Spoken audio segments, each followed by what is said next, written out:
পান সিগারেট প্রথমেই বলি যে পানটাও না খাওয়া চাই এবং সিগারেট তো আরও না খাওয়া চাই।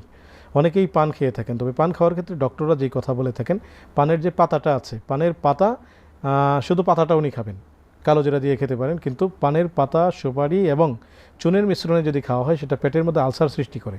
তো এই বিষয়ে আমি প্রাথমিক যেহেতু চিকিৎসা একটা প্যারামেডিক্যাল কোর্সও করেছি, আমি এটা বলে দিলাম যেটা কখনোই খাওয়া উচিত না, বরং ছাড়ার চেষ্টা করা উচিত।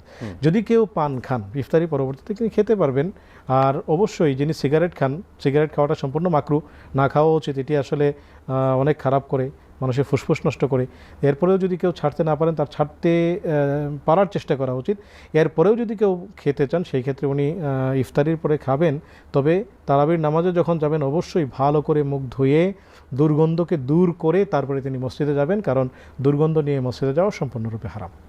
জি জি, আরেকটা বিষয় হচ্ছে যে যারা সিগারেট খায় তারা তো তামাকটাকে পুড়ে সেই স্মোকটা, ধোঁয়াটা সে গ্রহণ করে, কিন্তু যারা পান খায় তাদের সাথে তারা যে জর্দাটা খায়, এটা তো একেবারেই, এটাও তো তামাকের অংশ।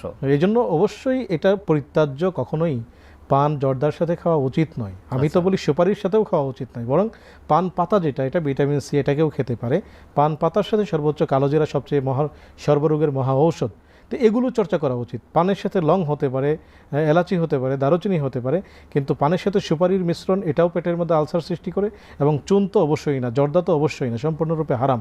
এটি যদি কোনো হুজুর খেয়ে থাকেন তার জন্য এটা বৈধ হয়ে যাবে, বিষয়টা এরকম নয়। বরং আমাদেরকে এই পান এবং এই যে সিগারেট, এই টোটালি, বিশেষ করে পান পাতা খাওয়া যেতে পারে, কিন্তু জর্দা মিশ্রণে যেই পান, সেটাকে বর্জন করা উচিত। একই সাথে সিগারেট তো আরও বর্জন করা উচিত।